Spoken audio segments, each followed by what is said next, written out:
Next, let's talk about rehearsing your presentation. You want to carry out several different rehearsals in front of friends, family, coworkers, and so forth. You want to look at things like, what am I presenting? The substance. How am I presenting? The delivery. And then the timing and cadence of how you work through your presentation, and it matters. Some things to consider as you go through your rehearsals as far as rehearsal strategies. Consider memorizing opening lines and transitions. This will help you move through at a good pace and also give you an anchor if there's a pause or if you forget something or if somebody interrupts you, you have something to anchor back on. You want to practice pausing so that it'll slow you down and give you opportunities to think about your next topic or your mix, what words you're going to use next. You'll always want to stay with an allocated time, whether that's 5 minutes, 10 minutes, or 45 minutes, whatever it may be. Stay within the time allotted and practice that.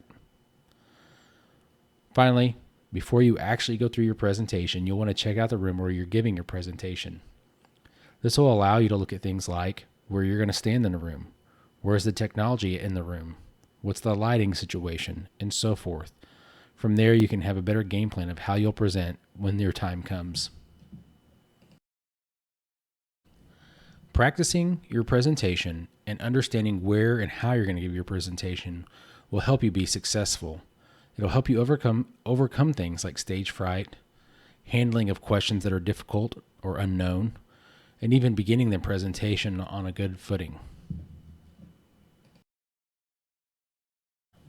When you think about stage fright, some good ways to overcome that is preparing and practicing beforehand to counteract your anxiety.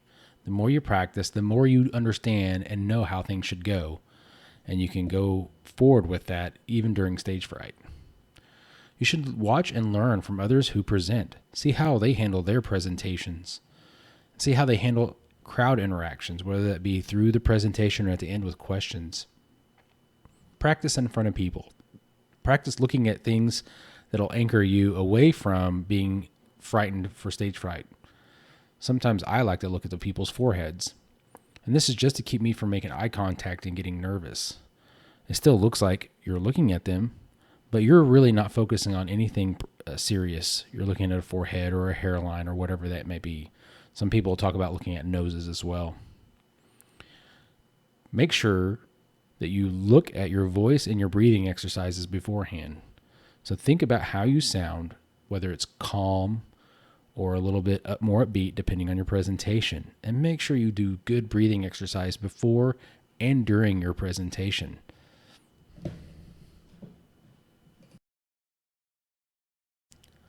Sometimes beginning the presentation is the hardest part. So here's a step-by-step way to get over that. First, you'll take a deep breath. You'll walk slowly to the front, pause, and look at the audience.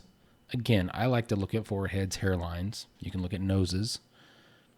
Hold on to something, so keep your hands from fidgeting. So whether it's a pointer or a pen or something like that, it helps me not keep from moving my hands too much.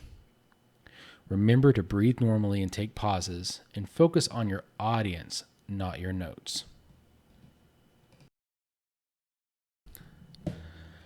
I think handling questions at the end of the presentation, and sometimes within the presentation from the audience, is sometimes the hardest part of the presentation. So here's some things I came up with to help me do that. I never want to become defensive. I never want to answer a question that was not asked. I don't need to rationalize with somebody, argue with somebody, or waffle back and forth on what I'm trying to say. And really what I'm going for here is you got to admit when you don't know an answer. You have to admit your mistakes, but you also have to stand fast when people ask questions that are out of bounds. And what I mean by that are questions that are not directly relevant to your presentation or what you're presenting about.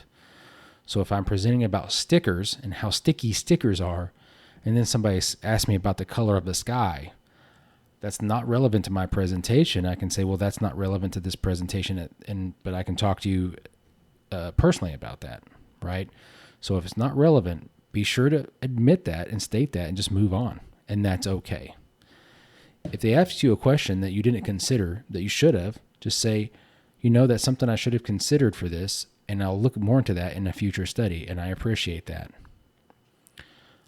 What you'll want to make sure you do is answer questions concisely and clearly. Make sure that you're answering them to the point, but in a way that everybody in the room can hear you and understand you. You are the expert on your presentation, so be confident and understand that you are the competence of the subject in the room. If I'm presenting on how sticky stickers are, I should be the one that knows the most about the stickiness of stickers, right? So if somebody asks me about something related to the stickiness of stickers, I most likely have commentary related to that.